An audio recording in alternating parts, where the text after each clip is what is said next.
우리가 오늘 3장 1절부터 읽었는데 그 앞쪽에 2장 마지막 부분에 있어서 악한 주인으로부터 당하는 아주 부당하고 억울한 그런 고난에 대해서 하나님을 생각하면서 그렇게 참는 사환의 그 순종이 사회에서의 그 성도의 선행이다라는 것을 우리가 확인한 바 있습니다. 근데 놀라운 것은 교회와 성도가 그런 억울함과 부당함 그런 것 가운데에서 악을 선으로 갚은 그리스도의 은혜를 드러내기 위해 부름받은 존재라는 그런 말씀이 우리에게는 참 큰 도전이 되었죠.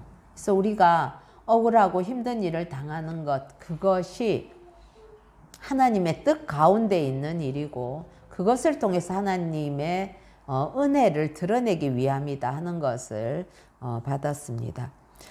그래서 예수 믿으면 모든 고난이 다 물러가고 어려움도 없어지고 다 내 마음먹은 대로, 여기 내 마음먹은 대로가 중요하죠. 하나님의 뜻대로가 아니고 내 마음먹은 대로 만사형통 다 잘 될 것이다 라고 여겼던 사람들에게는 사실은 이 베드로 사도의 말씀, 성도가 고난을 당하는 것이 당연하다는 이 말씀은 사실은 참 충격적이기도 하고 당황스러운 그런 진리임에는 분명합니다.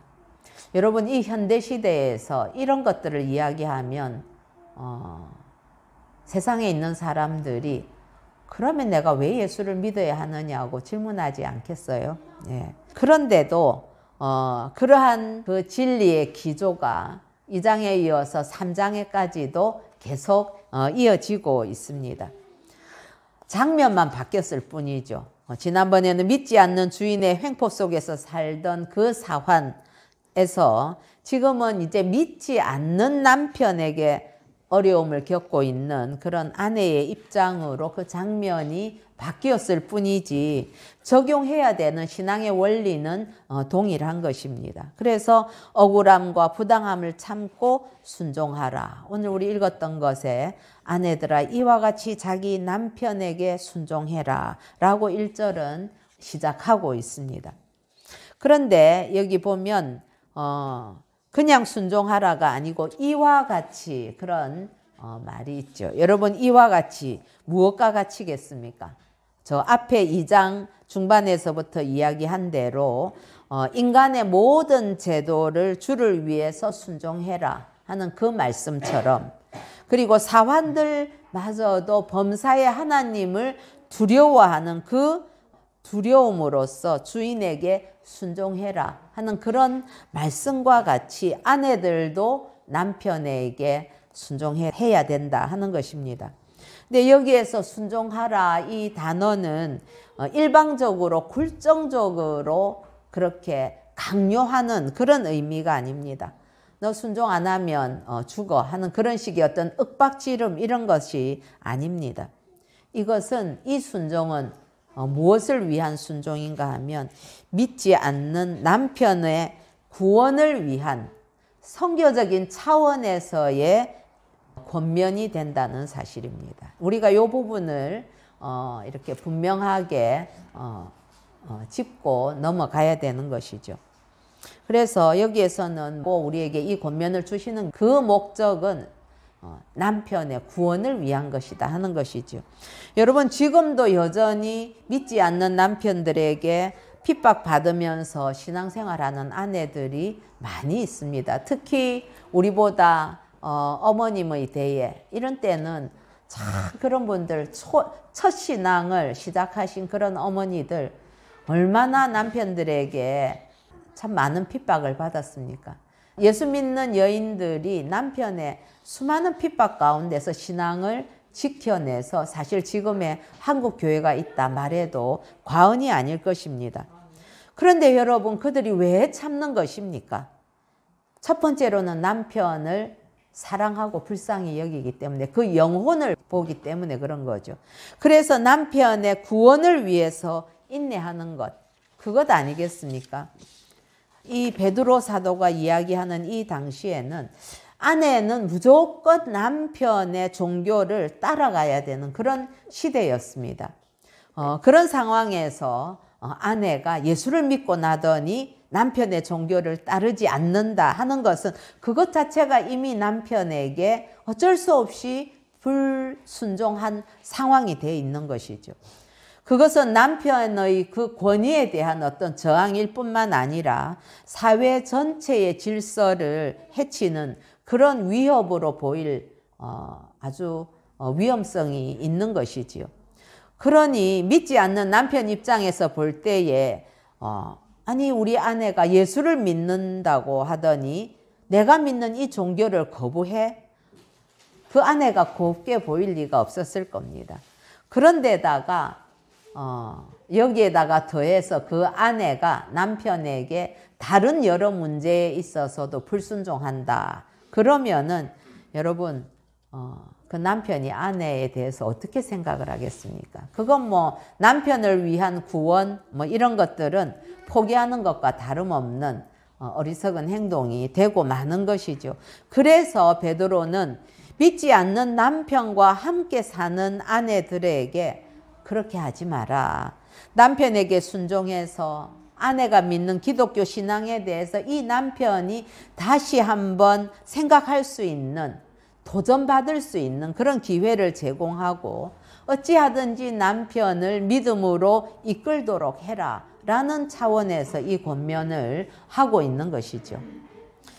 즉 우리 3장 1절 후반부에 있는 이는 혹 말씀을 순종하지 않는 자라도 말로 말미암지 않고 그 안에 행실로 말미암아 구원을 받게 하려 함이니 라고 하면서 아내의 순종을 요구하는 것은 1차적으로 남편의 구원을 위함인 성교적인 차원에서 하고 있다는 것을 우리가 알 수 있습니다. 그런데 우리가 주의할 것은 있지요. 이 성교적인 차원에서 아내의 순종을 말하는 이 성경 구절을 불신자와 결혼하는 것을 정당화시키는 그런 방편으로 사용해서는 안 되겠죠. 난 불신자랑 결혼해도 괜찮아. 이 다음에 내가 기도 많이 해가지고 남편 믿게 하면 되지.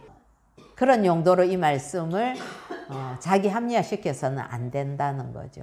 예. 사람의 구원에 관한 한은 전적으로 하나님의 주권에 속해 있는 것이기 때문에 그렇습니다. 지금 성경에서 말하는 이 상황은 남편이나 아내나 둘 다 예수를 믿지 않고 있다가 아내만 복음을 받아들여서 믿게 된 경우에 가깝다고 볼 수 있습니다. 자, 그런데 1절에서 주목할 것은 이는 혹 말씀을 순종하지 않는 자라도 말로 말미암지 않고 그 아내의 행실로 말미암아 구원을 받게 하려 함이니 이 부분입니다. 여러분 여기 보면 말과 행실이 대조되고 있습니다. 그러니까 여기에서 그런데 말로 말미암지 않고 행실로 한다 이 말이 잘못 해석을 해가지고 이것을 입으로 복음을 전하는 행위를 해서 안 된다 이런 의미는 결코 아니라는 것이죠. 여러분 교회와 성도는 항상 우리 입술의 말로 복음을 전하도록 힘쓰고 애쓰는 것이 마땅한 것입니다. 예. 그런데 지금 여기에 나오는 이 말씀의 배경은 뭐냐면은 이 남편에게 복음은 이미 전해졌다는 거죠. 네, 아내가 먼저 예수를 믿고 나서 남편에게도 입술로도 복음을 전했다는 것입니다.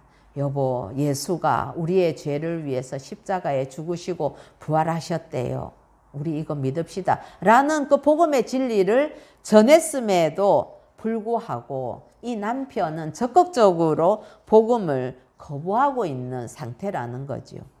물론 남편으로서는 뭐 사회적인 여러 가지 환경이나 뭐 자신의 지위나 또 신앙에 대해서 눈이 열려져 있지 않거나 이런 여러 가지 이유들 때문에 복음을 거부하겠지요.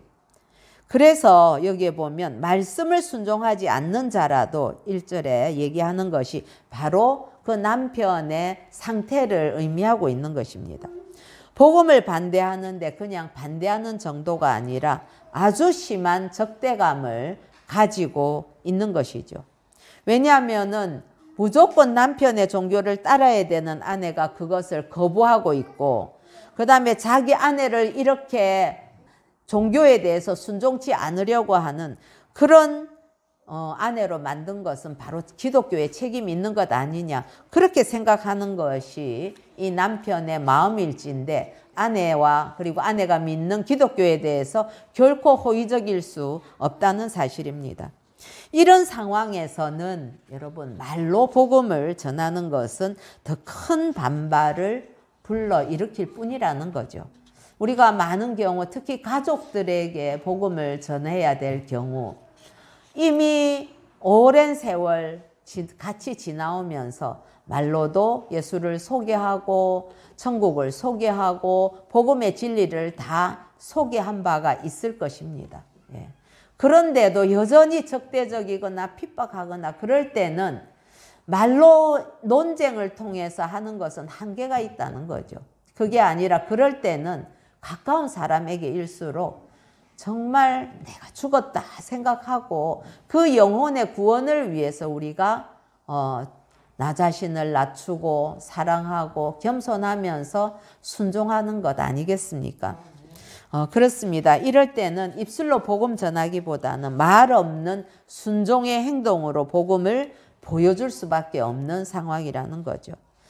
그래서 2절에 보면 너희의 두려워하며 정결한 행실을 봄이라 라고 하는 것이 바로 그런 의미의 말씀입니다. 자, 그렇다면은 우리가 복음에 대해서 적대감을 가진 남편을 믿음으로 인도할 만한 아내의 그 말 없는 행실이 어떤 것이겠는가 하는 것이죠. 그게 바로 두려워하며 정결한 행실인 거죠. 여기에서 두려워한다는 것은 우리 앞에 사환의 이야기에 있어서도 나왔지만은 하나님을 경외하는 두려움입니다. 이게 뭐 단지 남편에게 구타 맞을까 봐 두려워한다 이런 차원이 아니라 하나님을 두려워하는 그 두려움. 예. 하나님을 너무너무 이렇게 경외하는 그러한 경외심을 말하는 겁니다. 그래서 믿는 아내가 하나님을 경외함으로써 자신을 어렵게 하고 핍박하고 또 힘들게 하는 그 믿지 않는 남편에게 순종하는 것 자체가 정결한 행실이라는 것이지요. 예. 한 걸음 더 나아가서 베드로는 이것을 믿는 아내가 해야 될 단장이다 이렇게 표현을 하고 있습니다. 우리 3절과 4절 같이 한번 읽어보십시다. 시작. 너희의 단장은 머리를 꾸미고 금을 차고 아름다운 옷을 입는 외모로 하지 말고 오직 마음에 숨은 사람을 온유하고 안정한 심령에 썩지 아니할 것으로 하라. 이는 하나님 앞에 값진 것이니라. 아멘. 1세기 이 당시에는 여성의 지위는 남성의 부속물 정도에 지나지 않았습니다. 예. 그랬기 때문에 여성들은 남성의 그 어떤 관심에서 벗어나지 않기 위해서 외모에 굉장히 치중할 수밖에 없었습니다. 비록 아내라는 지위로 있음에도 불구하고 내가 남편의 보호를 받고 남편의 그런 인정을 받아야만 자신의 여성의 생존이 달려있기 때문에 그렇게 아름답게 해서 남편으로 하여금 나를 늘 이렇게 좋아하고 선택하고 하는 그런 것에 의미가 있기 때문에 그 당시에는 뭐 초상화라든지 조각상 이런 거 보면 다 여성들이 굉장히 치장을 하고 있는 것을 알 수가 있습니다. 특별히 상류 사회에서는 여자들이 세련된 머리 장식 그리고 과시적인 어떤 장식으로 외모를 꾸미는 것이 일반적이었다고 하죠. 예, 그렇게 해서 남편에게 관심을 받으려고 했던 것입니다. 어떻게 보면 참 당연한 것 같으면서도 또 한편으로는 여성의 그런 지위가 참 슬프게 느껴지는 그런 모습이기도 합니다. 그런데 여러분, 믿지 않는 남편에서 믿는 아내가 할 수 있는 최고의 치장, 최고의 단장, 이것은 무엇인가 하는 거죠. 그것을 사도 베드로는 외적인 꾸밈이 아닌 순종할 만한 남편이 아님에도 불구하고 기꺼이 순종하는 속 사람의 꿈입니다. 이렇게 이야기를 하고 있는 거죠. 베드로가 머리를 꾸미고 금을 차고 아름다운 옷 입는 이 외모의 단장을 하지 말라, 이런 뜻이 아닙니다. 자신을 믿지 않는 여인들이 화려한 치장을 통해서 자기 자신을 과시하고 다른 사람의 관심을 끄는 그런 일에 자기 그 일상의 최우선적인 목표를 둔다면 오히려 믿지 않는 남편에게 순종할 수 있는 마음이 되도록 속 사람을 가꾸는 데 우선순위를 둬야 되는 것이 믿는 아내의 역할이라는 것이죠. 예. 외모로 꾸미는 화장은 영혼이 없는 잠깐 반짝이는 그 단장에 불과합니다. 그런 외모의 단장 가지고는 기독교를 적대시하고 아주 불신하는 그런 남편의 마음을 믿음으로 인도할 수 없다는 거죠. 뭐 겉으로 예쁘게 하고 좀 애교를 하고 뭐 이런 정도 가지고 그 마음을 녹여낼 수 없다는 말입니다. 오히려 이런 남편을 위한 믿는 아내의 단장은 언제나 남편에게 겸손한 마음으로 그리고 정말 사랑하는 마음으로 순종하게 해주는 그런 마음의 단장이라는 겁니다. 그래서 믿지 않는 남편이 적대감 가지고 부당하게 예수 믿는 아내를 괴롭힐 때에 아내가 복수심이나 아니면 억울한 마음 이런 것들을 먹지 않고 남편에게 순종하게 하기 위해서 드는 마음이 무엇이어야 하는가 하면 오늘 말씀해 보면 4절에 오직 마음에 숨은 사람을 온유하고 안정한 심령에 썩지 아니할 것으로 하라, 이렇게 말하거든요. 여러분 한번 생각을 해 보십시다. 내가 예수 믿는다고 남편이 나를 핍박하고 괴롭게 하고 부당하게 대하고 그렇게 할 때에 우리도 사람인지라 그런 억울함을 당하면 너무 속상하고 내가 왜 예수를 믿어서 내가 이런 억울한 지경을 당해야 되나, 내가 그냥 갈라서 버릴까. 현대 여인들 같으면 그런 생각하지 않겠습니까? 나 혼자도 살 수 있는데, 그런 생각도 할 수 있다는 거죠. 그런데 그 남편을 진심으로 사랑하고 그 영혼을 어찌하든지 주님께로 인도하기를 소원하는 마음, 그 마음, 억울하지 않은 마음으로 순종하기 위해서는 온유하고 안정한 심령이 필요하다는 거죠. 온유하다는 것은 잘 길들여진 것을 의미하지요. 여러분, 자기 안에 여러 가지 상황이나 뭐 내 안에 있는 어떤 그 기질이나 이런 것들을 다 뛰어넘어서 남편의 영혼 구원을 위한 마음을 가지고 순종하기 위해서는 나를 다스리는 그 온유함이 있어야 되고, 안정한 심령, 남편이 어떤 핍박을 해온다 할지라도 기꺼이 그것을 받아낼 만한 그러한 심령이 필요한 것 아니겠습니까? 그런 마음을 가지고 그 속 사람을 꾸미고 가꾸는 것이 믿는 아내가 남편을 위해서 할 수 있는 최상의 단장, 아름다운 화장이라는 것입니다. 이 화장은 여러분 남편만 인정하는 것이 아니라 하나님께서도 인정해 주시는 최고의 단장이죠. 그래서 4절 마지막에 보면 이는 하나님 앞에 값진 것이다, 이렇게 이야기를 하고 있습니다. 사랑하는 성도 여러분, 예수 믿는 사환이 악한 주인에게서 부당하고 억울한 고난 당할 때 하나님을 생각하면서 참는 것이 하나님 앞에서 아름다운 것이다, 그렇게 말한 것처럼 믿는 아내가 믿지 않는 남편에게 괴로움을 당하면서도 온유하고 안정된 심령으로 순종하는 것은 하나님 앞에 값진 것이다. 즉 하나님께서 기뻐하신다는 뜻입니다. 이게 아주 옛날의 이야기지만 여러분 지금도 마찬가지입니다. 우리가 신앙생활을 하면서 남편이 믿지 않는 그런 환경에 처한 분들이 많이 있지요. 예. 뭐 또 아내가 안 그럴 수도 있고, 때로는 부모가 믿지 않아서 핍박받을 수도 있고 그렇습니다. 그럴 때에 우리가 그런 여러 가지 힘들고 어렵고 부당하고 억울한 상황이라 할지라도 우리가 그 영혼을 생각해서 그 영혼 구원을 위해서 애터지게 기도하면서 그 사랑하는 마음으로 우리의 온유하고 안정된 심령을 가지고 있을 때에 어떠한 어려움도 우리는 기꺼이 이겨낼 수 있음을 사도 베드로는 우리에게 가르쳐 주고 있는 것 아니겠습니까? 이렇게 생각해 보면 어떨까 싶습니다. 악한 주인에게 부당한 고난을 당하는 사환이나 믿지 않는 남편을 만나서 어려움을 겪는 아내나 사실은 자신이 원해서 그렇게 된 것은 아니지요. 하나님께서 그 역할을 맡겨주셨기 때문에 그럴 것입니다.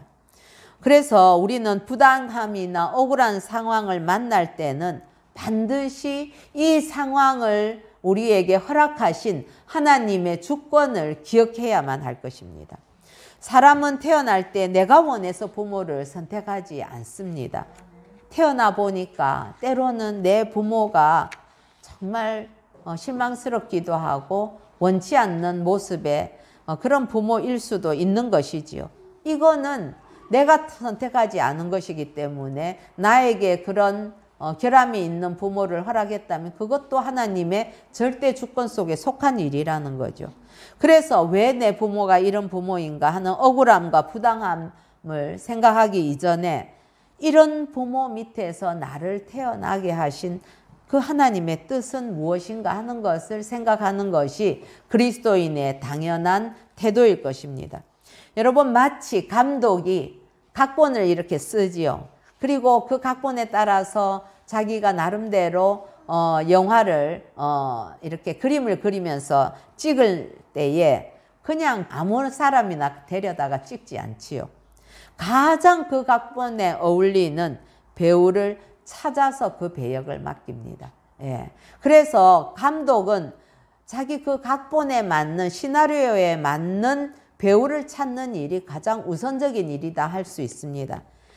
그리고 이제 배역을 정하고 영화를 찍으면서 감독이 가장 흡족하게 느낄 때가 어느 때겠습니까? 그건 바로 배우가 그 자기 역할을 잘 소화해내고 있을 때에 그럴 때에 내가 역시 보는 눈이 있었네. 내 선택이 틀리지 않았구나. 그런 판단을 할 때 감독은 가장 기쁜 것 아니겠습니까? 악한 주인 밑에서 고생하는 사환이나 믿지 않는 남편이 주는 억울함을 겪어야 하는 아내는 왜 나만 이런 억울함과 부당함을 당해야 되는가 하는 생각이 들 때에 이 부당함과 억울함이 감독 대신 하나님께서 나에게 맡겨주신 나의 배역일 수 있다는 생각을 할 수 있어야 된다는 거죠. 나에게 그 배역을 맡겨주실 때 여러분, 다른 사람들보다 내가 제일 잘 할 것 같아서 제일 잘 감당할 것 같아서 나를 믿고 맡겨주시는 것 아닐까요? 그런데 하나님의 드라마는 언제나 해피엔딩입니다, 여러분. 그렇기 때문에 비록 내가 그 고난의 배역을 맡았다 할지라도 그걸 잘 소화함으로 하나님의 은혜를 드러내면서 아름답게 막을 내리게 될 것입니다. 마태복음 6장 25절에 보면 그러므로 내가 너희에게 이르노니 목숨을 위하여 무엇을 먹을까 무엇을 마실까 몸을 위하여 무엇을 입을까 염려하지 말라. 그 말씀이 있죠. 그리고 32절에는 이는 다 이방인들이 구하는 것이다. 그렇게 이야기를 합니다. 이게 무슨 뜻입니까? 성도는 자기 스스로 자신이 자신의 목숨과 존재를 만들거나 유지하지 못하고 책임질 수 있는 능력이 없다는 것을 아는 사람들입니다. 그래서 우리의 생명을 유지하고 보존해 주는 것은 그건 하나님의 책임이라는 거죠. 내 스스로 할 수 있는 영역이 아닌지요. 우리의 책임은 내가 스스로 내 목숨을 유지 보존하는 것이 내 책임이 아니라 나에게 주어진 그 생명의 목적을 최선을 다해서 이루어내는 것입니다. 하나님께서 나를 이 땅에 보내신 그 목적을 이루는 것이죠. 뭘 먹을까 입을까 마실까 이런 염려는 하나님을 모르는 이방인들이 내 스스로 이 모든 것들을 해결해야 된다 하는 생각에서 비롯되는 것 아니겠습니까? 이방인들은 자기 인생의 주인을 누구라고 생각합니까? 자기 자신이라고 생각하거든요. 그래서 과도히 자기가 스스로 모든 책임을 지려고 하기 때문에 그들은 그 짐을 늘 지고 있는 것입니다. 그러나 믿는 자는 그것을 하나님께서 책임져 주실 줄 믿고 하나님께 맡기고 나에게 생명을 주신 그 하나님의 의도대로 그 책임을 다하는 것이 마땅합니다. 근데 우리가 감당해야 될 책임은 무언가요? 33절에 보면 그런즉 너희는 먼저 그의 나라와 그의 의를 구하라. 그리하면 이 모든 것을 너희에게 더하시리라. 약속해 주셨습니다. 여러분, 하나님의 나라와 의를 구하는 것, 그것은 하나님의 통치에 순종함을 의미합니다. 내가 원하는 대로 사는 것이 아니라 하나님께서 명령하시는 대로 살아서 나라는 존재가 하나님의 통치 아래에서 순종하고 있을 때가 그때가 가장 행복하고 그리고 영광스럽다는 것을 드러내는 것이 성도의 책임이라는 것입니다. 여러분, 성도의 책임은 열심히 주님과 더불어 살면서 신앙생활 잘하고 그렇게 하면서 내가 얼마나 행복한가 하는 것을 나타내는 것이 성도의 책임 아니겠습니까? 그런데 여러분, 문제는 우리가 대부분 이렇게 좋아하는 것을 누리거나 멋있는 그런 역할을 쫙 뽐내면서 소화할 그때에 그 영광을 드러내는 것이 아니라 부당함과 억울함과 괴로움과 고난 속에서도 하나님을 경외하는 것을 통해서 내 역할에 순종하는 것, 그걸 통해서 더 선명하게 하나님의 영광을 드러낼 수 있다는 거죠. 사랑하는 성도 여러분, 믿지 않는 남편, 가족들과 함께 살면서 고통과 부당함과 억울함을 당하는 분들이 있습니까? 그래서 왜 나만 이런 억울함을 겪어야 되는가라고 생각하는 분이 있는지요? 그렇다면은 그때는 억울함이나 지겨움이나 이런 관점에서 생각할 것이 아니라 내 인생의 감독 되신 하나님께서 나에게 맡기신 배역이라고 생각한다면 훨씬 견디기 쉬울 것입니다.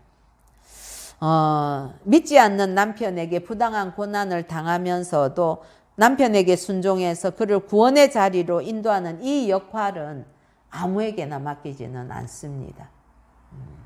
제가 우리 동서들과 우리 우스개로 막 그런 얘기합니다. 동서들끼리 만나면 남편이 어렵게 하는 것 때문에 우리가 이제 서로가 막 불평을 나누거든요. 이제 그렇게 나누면서도 우리가 마무리를 항상 제가 어떻게 하는가? 하나님께서 우리 세 사람이니까 하나님이 우리 세 사람이라야만 그래도 우리 남편들을, 세 남편을 각자 잘 섬길 수 있는 최상의 사람이기 때문에 우리에게 맡겨주셨다. 그러니까 우리 아니면 그 남편들 감당 못해. 예, 이제 그렇게 우스개 하면서 스스로를 위로하기도 하고, 그게 하나님께서 우리에게 주신 역할이지요. 그게 결코 뭐 때로는 좀 힘이 들기도 하고 그렇겠지만 어느 아내라서 남편 때문에 힘이 안 든 아내는 아무도 없을 것입니다.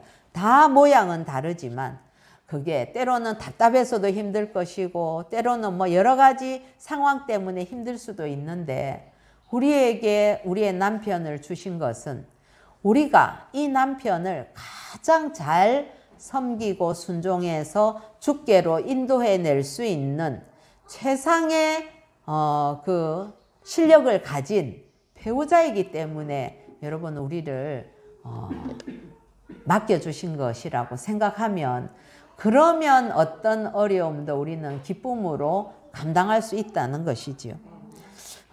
그래서 왜 나만 이 어려움을 겪어야 되는가 이래 생각할 것이 아니라 나만이 할 수 있는 특권과 이건 영광이야 라고 생각하면서 감당해야 되는 것입니다. 5절과 6절은 그래서 역사 속에서 이런 단장으로 남편에게 순종하는 믿음의 여인 역할을 감당했던 이야기를 하고 있습니다. 우리 5절과 6절 한번 읽어보십시다. 시작. 전에 하나님께 소망을 두었던 거룩한 부녀들도 이와 같이 자기 남편에게 순종함으로 자기를 단장하였나니 사라가 아브라함을 주라 칭하여 순종한 것 같이 너희는 선을 행하고 아무 두려운 일에도 놀라지 아니하면 그의 딸이 된 것이니라. 예. 사라를 언급하고 있습니다. 여러분, 사라는 남편 아브라함을 주라고 칭하면서 순종을 했지요. 그런데 여러분, 사라의 이 남편 아브라함, 우리의 믿음의 조상이 되는 이 아브라함은 남편으로서는 어떤 남편이었습니까? 여러분, 자신이 살기 위해서 그 아름답고 예쁜 아내를 바로에게 넘겨준 못난 남편이었습니다. 이해하기 힘든 남편입니다. 용서하지 못할 남편이지요. 그리고 순종하기 힘든 남편이지 않았습니까?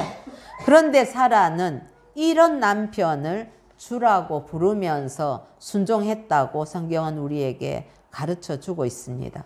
무엇이 사라를 이렇게 순종하는 아내로 만들었는가를 성경은 이야기하기를 하나님께 소망을 두었기 때문이라고 합니다. 예. 사라는 하나님께 소망을 두었기 때문에 비록 남편의 그러한 부당하거나 때론 연약하거나 참 마음에 들지 않는 참 억울하죠. 자기를 다른 남자한테 자기 살라고 주는 거 그거 감당할 수 있습니까? 지금이든 옛날이든지 간에 얼마나 그건 실망스러운 일입니까? 그럼에도 불구하고 하나님을 소망했기 때문에 기꺼이 아브라함을 주라고 표현하며 순종했다는 거지요. 그렇습니다. 더 이상 사랑하기도 어렵고 순종할 수 없는 남편에게 온유함과 안정한 마음으로 순복하게 하는 것은 내 인생의 감독이 되시는 하나님께 소망을 둘 때에 비로소 가능한 것입니다. 여러분, 부모든 남편이든 아내든 자녀이든 그들에게 소망을 두어 가지고는 우리는 늘 낙심하게 됩니다. 우리는 하나님께 소망을 둘 때에 기꺼이 그 가족의 한 일원으로서 나의 역할을 충성스럽게 하나님께서 믿고 맡기신 대로 해낼 수 있다는 거죠. 남편이 괴로움 주고 고통 주고 눈물도 주고 마음을 아프게 할 때에 남편이나 이 세상 다른 것에다가 소망을 두지 말고 내 인생의 감독이 되시는 하나님께 소망을 두는 기회로 삼으시기 바랍니다.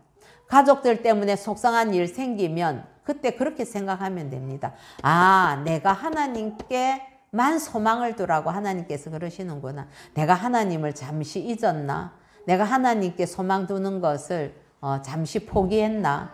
그렇게 생각을 하시고 하나님께 소망을 둘 때에 우리는 그 모든 어려움을 이길 수 있다는 거죠. 그래서 머리를 꾸미거나 외양을 꾸미는 그런 삶에서부터 이제는 속 사람을 온유함과 안정함으로 단정할 수 있는 그런 멋진 기회라고 생각하시고 만들어 가시기를 바랍니다. 이것은 아내에만 해당되는 게 아니라 말씀드린 대로 자기의 형편이 억울하고 부당해서 눈물 나고 고통스러운 모든 사람들에게 해당되는 내용입니다. 저는 이전에 자폐의 또 신체적인 그 장애를 가진 어떤 어머니가 하는 이야기를 듣고 굉장히 도전을 받은 적이 있습니다. 처음에는 왜 나에게 이런 아이를 주셨나 하는 걸로 하나님을 원망했었다고 해요. 그런데 마음을 바꿔서 생각을 해보니까 이 천사 같은 아이들, 이 아이들은 장애 아들의 어머니들, 부모들에게 이런 아이를 맡겨주신 것은 내가 아니면 이 아이를 하나님께서 안심하고 맡길 수가 없어서 내가 가장 이 아이를 사랑해주고 이 아이를 잘 섬길 것이라고 믿고 나에게 이 자녀를 맡겨주셨구나. 그 마음을 가지고 아이를 바라보니까 그리고 자기의 형편을 바라보니까 자기의 환경이나 자기의 처지가 결코 한심하거나 낙담이 되는 그런 처지가 아니더라. 오히려 하나님을 딴 사람들은 이 아이 감당 못해. 너라야 감당할 수 있어. 그래서 내가 이 아이를 너에게 보내는 거야. 그 마음으로 받아들이고 나니까 자기가 장애아의 부모로서 생활하는 그 어떤 불편함과 부당함도 그것이 결코 원망이 될 수 없더라. 오히려 하나님이 나 같은 자를 믿고 맡겨주신 것이 너무 감사해서 기쁨으로 그 장애아를 돌보는 일을 하고 있다 하는 그런 말씀을 듣고 참 많이 도전을 받았습니다. 사랑하는 성도 여러분, 하나님께서 나 외에는 그 억울함이나 그 부당함을 감당할 사람이 없어서 아무도 다른 사람은 할 수 없는 그 배역을 저와 여러분에게 각자에게 맡겨주신 것이지요. 그래서 그 억울하고 가슴 아픈 상황에서 우리가 하나님의 뜻에 순종해 보십시다.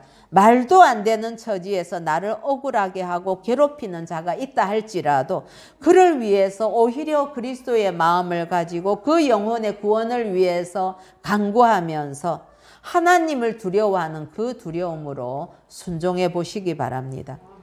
그래서 내가 당하는 억울함과 부당함이 영화의 한 장면이 되어서 우리는 사라와 거룩한 부녀들이 그랬던 것처럼 장차 천국에서 영원토록 회자되고 기억될 만큼 역사에 남는 명장면을 소화하는 명배우로 남는 저와 여러분 되시기를 우리 주 예수님의 이름으로 축복합니다.